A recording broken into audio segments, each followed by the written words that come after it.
All right, so this is with the literary analysis that we did for, well, I called it Brothers by Chu Yen when I gave it to him. Which may have also, like, swayed. yeah, I mean, like, the title's part of the thing, right? So who knows? But what I want to do with this, so this is called the tuning protocol. It's very official. And it's a protocol that's used for refining a prompt, or refining an assignment to better align with the goals and targets for that assignment. So what I got on the page here is, well, I gave you two things. I gave you the assignment itself, which, thank you. And then I printed out the standards that we said we're doing with this. So there's a whole mess of them there. And the question that I want to have us focus on is, as we take a look at this student work and we take a look at what our goals were and the standards were, like, do we feel like there's any tuning that needs to occur? Like, is it well tuned? Is there anything that needs to be refined? Is the student work showing achievement of these standards, or are there any gaps that we can maybe consider to tweak our future teaching, the assignment itself, whatever in the future? So the way the protocol works is that, well, I kind of introduced it now, and then I'll see if you guys got any questions. There's like simple questions, just like I can answer easily. And then take a few minutes to read a few of these student examples, keeping in mind this focusing question. Did the prompt, the selection of our text, and this student work demonstrate alignment with the goals or not? And then after we quietly think about it for ourselves, we'll have a conversation in which we strive to share both warm and cool feedback. We gotta be both warm and cool. All right. No gushing, no just like, yeah, it's amazing, everything's perfect about it. But let's not slay it to the ground either. Like, let's find some things that are warm and cool. No, slay away. And then we'll share that feedback that we've reflected on individually, and then see if there's anything we want to tune in the future. So the reason it's a protocol and not just a conversation is that it's intended to make sure everyone gets a chance to share. Because sometimes one of us doesn't speak up as much or something. And then secondly, it ensures that we get both warm and cool feedback. Because oftentimes I think we do all right with it, but make sure. And then finally, keeps it focused on this question. So like other questions may come up, but we're going to kind of keep drawing the focus back to, does this prompt, does this text, and does this work demonstrate alignment with our goals? So all it's right. primarily reevaluating the prompt and the assignment more than simply Right. So unlike the grade norming thing where we're like trying to see like what grade we would give to this is more of like, given that our goal was to get them to cite strong and thorough textual evidence and determine a theme and write arguments and draw evidence from literature. So given that these were our goals, like, did we do it? Okay. Is this evidence that we did it? Is there something that's a little bit weaker, a little bit stronger? And where's the fault in our stars then? Was it in the prompt? Was it in our teaching? Was it in right? So we're not going to say like, oh, like this one was really good, this one's really weak. It's going to be more like the weaknesses in this one may come from lack of focus on this, or maybe we look at all of these and we're like, actually none of these demonstrate a command of the conventions of standard English. Like, did we teach that? They could go into different ways to try and tune what we're trying to achieve with this assignment. Okay. So here's 5 papers from my class. I've got 5 great students here. No, that's a whole story. Oh, they're all. So again, as you're reading it, if you can read it in light of, anonymized. If you can read it in light of the focusing questions, so like, are we seeing these standards? Is the rubric good? The prompt good? The work good? Like, let's talk about something. And then when we're done, we'll talk about each personal comment on in which ways it seems to meet the goals, and then any possible disconnects or gaps. So if you want to take some notes on those 2 things while we're examining, then we'll give everyone a chance to share some feedback. Yeah, the evidence, they're very good at providing specific pieces of evidence. What I found difficult is the theoretical framework, If their thesis was foggy sometimes, I had to read it several times to figure out exactly what they were doing. So I think Their use of evidence, I think that part of the standards, we're moving that in quite strongly. But I think they probably need, it's a challenge to, you know, come up with an abstract statement about what a theme is and do a good job. So maybe we need to, you know, focus on that a little bit. I mean, I think they're fulfilling what the prompt is asking them to do. Whether that prompt is aligned to all of the standards, maybe not. But in terms of handling the prompt, for better or worse, like in hindsight, maybe trying to make this connection to social and political history of China is one step too far. But then that's, I think, because it's an integrated course, we're trying to catch all of these baskets, right? But that's where you feel like, this is reaching or stretching, or, I mean, sometimes it's very convincingly and plausibly done, and I think, oh, that is a nice way to make some meaning of the story, apart from it just being about brothers and a kite. But you're right, like, it's almost asking to fit that puzzle whole- pieces that don't necessarily need to fit together. A whole bit about Chinese culture, I didn't Yeah. quite get. I know that was their attempt to kind of Right, to yeah, to shoehorn put it in the this, context of Chinese what history we've and been culture, yeah, teaching in the yeah. course, actually, Although, right? yeah, it wasn't absolutely necessary. No, I don't no. think. Because But one of the yeah, things they here tried to- says yeah. specific knowledge of the social and historical context Right. is Yeah. something that we've Right. outlined in the criteria, and it says like there's only 3 bullet points up there, Yeah, and one of them is make connections between the story and your knowledge and understanding of the Yes. social and Yeah. political history. Yeah. So you got kids talking about the communists and nationalists in Right. here when it's like, When it, exactly. Yeah. Yeah. So either we tweak the Right. But do we don't prompt even- or we don't- to we change don't- the story.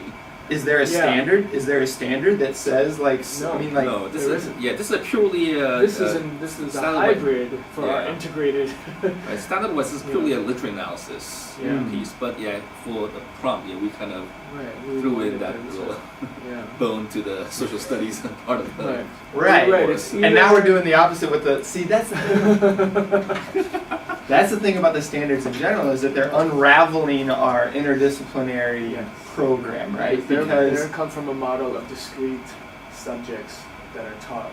right, because we're in danger of maybe doing the same thing with the Mao thing by forcing in the literature piece to a Yes. largely social studies style prompt. Yeah. Whereas if it was just a more holistic thing, I don't know. Mm-hmm. I don't know. Right. Or we pick a story next time that it is more explicitly about the social Yeah. political history. And then really that third bullet point isn't so much interpretive theoretical work, but more just sort of like, oh, I get it, this story is from this time period. Right, I can right. identify the Right, time the period the story context is and from that- and the context right, and yeah. what the conflict is, and that's part of the summary. And then you move on to the literary analysis, and that can be its own thing. Because the formative pieces we did were much more clear in their either affirmation or critique of Yes. I mean, like they were stories about the struggle between tradition and modernity. Right. Yeah. That's Is good it- stuff that they're Is this doing. good stuff, or where is it? Some of it's like a bit. By using adjectives like bare, gray, black, it helps draw out a very colorless and lonely picture in the reader's mind. Is that a good sentence? Is it a good sense? So what I would say is that's a good analysis of diction, but if all you can do with diction is basically just paraphrase the Right, definition exactly. of the word, It's that great. might, It's colorless. yeah, Okay. great, you know, right, like great means great, that's why the reader thinks it's great. Then you say, well, that might not be the most significant or interesting stylistic feature of the text to explore. Like save that stuff for the Right. bottom of your list and get to something more substantial, Yeah, like what the if- symbolism of the kite. Right, right. You can do a lot with that, right? Yeah. What I found with my kids is, they tend to do things like that. They just Yeah. take these words and then essentially they are paraphrasing it. Right. Okay, so I can read the words myself. I mean, you don't have to tell me, oh, this is great. It means it's Yeah. great. Great. Yeah. But But I mean, Yeah. but that's why the whole AP Lang and AP Lit course to teach students the difference between paraphrase and actual analysis and finding features of the text where the form is embodying the concept. So when it says strike strong and thorough textual analysis, support analysis, like where's an example where that's done more? Like you point out one that's weak. Like who's done it well? There's and one where that and how. got it right about the mood, and seasons. Which one? Well, this first one, this pathetic fallacy, which I didn't teach that term to my students, but it's okay if I didn't. Me neither. I don't know where that came got from. it, The but fallacy. Where did that come? What does that even mean? when the weather is a reflection of the Character's mood. Yeah. Oh, Yeah. I see. It And starts it's true, off in that's- springtime. right. Remember that one paper? Is it on the list? Because here's something I should probably say is that when I gave them this, I let them have out that list of middle school might- literary it might have devices been. on their table. So maybe it's Yeah. Possibly. Like that is a stylistic choice the author made to use that the student has picked up on, and I think this is Ray at the second to last paragraph. Really? Does she, whatever? The setting of the story provides. Oh, okay, the weather and the seasons change to fit the mood. Okay, I guess that's all the. And she supports it by saying, during his childhood, the story set in spring, idea of spring, new life, start of a bountiful harvest. So she got it. Okay, actually, that's decent. Yeah, later on. Yeah, we'll- So is there anything we would want to tweak about the prompt or the teaching standards to add, drop parts of the prompt to tweak for the future? Well, we're Teaching strategies that we said- might employ to help get at that The weakness? first thing we said was that we should maybe choose a story that maybe has more historical or cultural, Yeah. elements. we'll just drop that Or- cultural part. okay. Because Or it's a drop literary- it. yeah. purely Or literary It's a drop it. literary analysis. analysis, so we don't Yeah. have to Force it. Yeah. But But we had such good conversations around the formative work with that element. Yeah. That's the thing.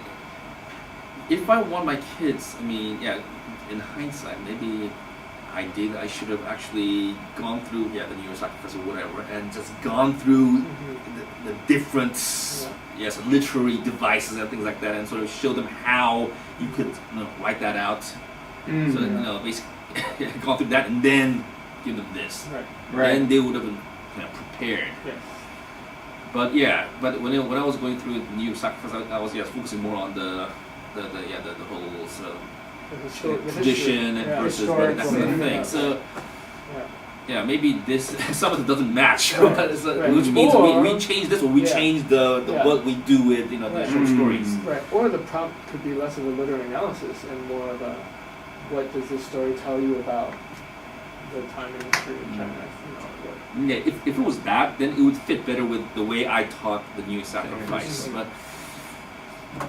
But we were following these We're trying to do English standards stuff. and we have to do literary analysis. Exactly. Alright. Well, actually, but there's not even really literary analysis here in the standards. It's textual evidence to support analysis of the text. That doesn't have to be literary analysis. That can be analysis of Character. yeah, But setting, this context. is a theme, symbolism. analyze the theme, the Yeah. development's theme with the course of the text. Isn't that kind of pretty literary? Seems Yes, but it literary. doesn't have to be like symbolism or pathetic fallacy. Or, No, it that's doesn't have true. to be this like Right, fishing Right, for yeah. right literary Yeah, yeah. terms kind of thing. That's true too. There's nothing in here that Yeah. specifically it's asks familiar with for. literary techniques or devices that Right. author No. uses. There's not. There isn't. Yeah. Should we leave Whoa. it that way or should we put that in or what? Mhm. Yeah. Okay. Lots to think about. Yeah. Oh. We don't really do this W9-10-9A. I don't think so either. Yeah, I don't think so At all. either. I put a Yeah. question mark by that. Yeah. Applies Draw reading and status to transform source what's the materials. English? I don't even know. Yeah. Yeah, it's irrelevant. I mean, like the only thing that we've ever done that I think, like in Home One in Action, we talk about how Daniel Quinn and Ishmael Mm-hmm. draws upon Genesis. You know. Oh, okay. I mean, I suppose this would be like, in Family when he's referring to all those different works, that he's read or encountered. Yeah. Yeah. But that to me is a standard really for a purely literary course, because you're Right. talking about text-to-text connections and allusions to other texts. That when it says reading standards, there's these other set of generalized, like reading habits, sort of like approaches to reading that the Common Core has as well. That isn't, that I guess this standard is trying to draw or activate, but it's not really something we have to do. Yeah. Or I would never formally assess. We might read something in The White Tiger that I say, this is an allusion to this other test, but I would never. I can't imagine designing an assessment where they have to remember that and demonstrate that. That's Yeah, and I don't think we explicitly teach The like the conventions. conventions of English. Or we have to talk grammar. generally I mean, about yeah. like just like accuracy of language The- use and register. But the- The one thing I specifically taught was formatting titles. So like whether they That go in too, yeah. quotes or italics. Right, I did and, that, yes. and I got one kid that didn't get it because he's got it in italics here at least. But, Right. but that's the only sort of technical thing on conventions. I mean, Yeah. demonstrate command of conventions of standard. It's so broad. It is, yeah. I mean, So, this like- time I did, like last year, I remember we talked about this, and this year I said, don't use I, me, or my, at all. I just said, don't do it, you're not ready to yet. So that's one thing. If they lapse into that tone of like, I believe or I think, that that's where I jotted them down. I said, the register, the academic register is Yeah, but on the whole, I find our kids' writing is pretty okay. Yeah. I mean, in terms of standard conventions and things like that, if you compare it to public school America. And in a purely, if this was a 9th grade language arts class, I would devote like 30% of my curriculum to grammar. Right. That's what I did in the past, right? And we talk about, and transitional words and phrases and how to go from one paragraph to another, and all of a lot of lessons would Yeah. be devoted to that. We have not done that for a long time. No. Have we ever done that? We used to, Really? Yeah. when I first came. I mean, And we had separate disciplines. For the longest time, that used to be the complaint of all the parents. They don't teach the Don't basics. teach grammar. Yeah, Don't teach the grammar. Yeah. That's why I got to cram for the SAT. But I mean, that's the kind of thing that it's so differentiated too, because you got some kids that are completely, they don't need anything. And so for me to consume Yes. an entire class period teaching kids about subject-verb agreement, it's just like, Yeah. but then the formative work, I guess that would be where like if you recognize that a kid has a consistent issue with it, you got to draw it to their attention. That's got to be sort of, Yeah. Yeah, I mean, some punctuation. but is this standard something we're going to append to basically every single writing piece? Does that belong on every writing piece, that standard, or are there certain times we want to check it and certain times that we don't? Only if we want that to assign to specifically. Yeah. Yeah. So only. Yeah. So that Depends on us. 910(1)B, the use of clauses, Right? we didn't ask them No. to vary your clauses. No. And so that's maybe that.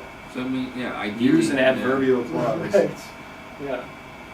At some point in the. The other thing about a lot My of kids these- wouldn't know what an adverbial clause. Well, that's the other thing about a lot of these standards is that these standards are written to be tested discretely as well, like in a single item in a standardized test, right? Yes. So you've got, Right. so you've got So that is- a single right. sentence where it's like, what's the clause there? Like, so our method of assessment, we kind of do these larger written pieces or these more, I mean, we always do projects or presentations. Like, I'm never giving a kid a test where I've got 20 items on it and it's like, correct the grammar on this Right, right. sentence, right? Right. That. Even if That's this what were a they expect, purely right? language arts class, I still wouldn't do that because I don't think that's an effective form of assessing that. Yeah. Because it's so out of context for their own writing. But you're right. I don't know if we'll ever take the time to be like. I mean, we might. Again, if the writing is But poor, this it'll be is where, like, like, so- this would have made more sense if you just used an adverbial clause here. You could have. Yeah. Your idea could have been a lot more clear and focused on what you were trying to In the say. United States right now, kids are getting hit with a test like that. Yeah. That's why I'm being I schooled. don't want to go there. Oh, man. Don't want to go there. No, I don't think so either. Okay, but so here's my summary of what I'm hearing though. For next year, we got to consider the historical cultural part. Does it go in or out? Mhm. And so what either we need to do is change the text for this summative piece to one that kind of more directly addresses that, or The prompt. dial that back in our teaching of it with even the other Change pieces. the so that- assignment or change the teaching. Yeah. Change text or the prompt, or the prompt, lead up. yeah. And then we got a question about specific literary devices. That's not something that's in the standards or necessarily in the rubric, and yet it's something that kids are doing. Do we want them to do it? Do we want to pull that out? Is that helpful? Pathetic fallacy. I've told them that in my kids, these are just tools. Yeah. If it's useful, great, use them. If not, Right. don't worry about Okay. it. I mean, that's. Yeah. I mean, just be aware. And there of was a them. lot of those short stories.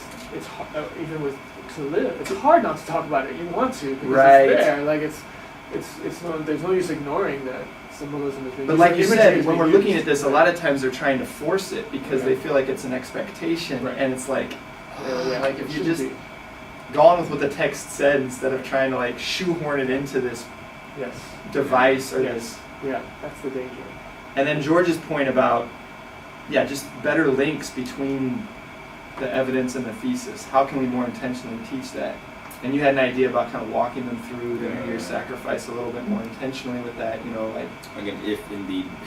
yeah, like how is this developing the theme? How is this developing the theme? Like working a little bit more on that so we don't have these kind of separate bits of strong analysis without Yeah, it's a bit clear. fragmented because Mm. they really need, to get the clear I wonder what direction. kind of, is there an activity we could do with that in class? Like, like a We used mind to map or have, something when I like first that? came here, how do you? we used to have a book that had all these paragraphs and you had to identify the thesis or you had to construct a thesis or it was just practice. It was some literary, some writing book. It was a writing book that was not bad. Yeah. Any comments on the protocol itself? Sorry. It seems pretty straightforward. Right. It's pretty much what We would do, have right? done anyway. Yeah. But what I like is that it is making us explicitly look at the alignment because we sometimes offhandedly say, you know what I mean? Like Mhm. now we can go back into Atlas and cut that out, I guess. All right. Thanks, guys.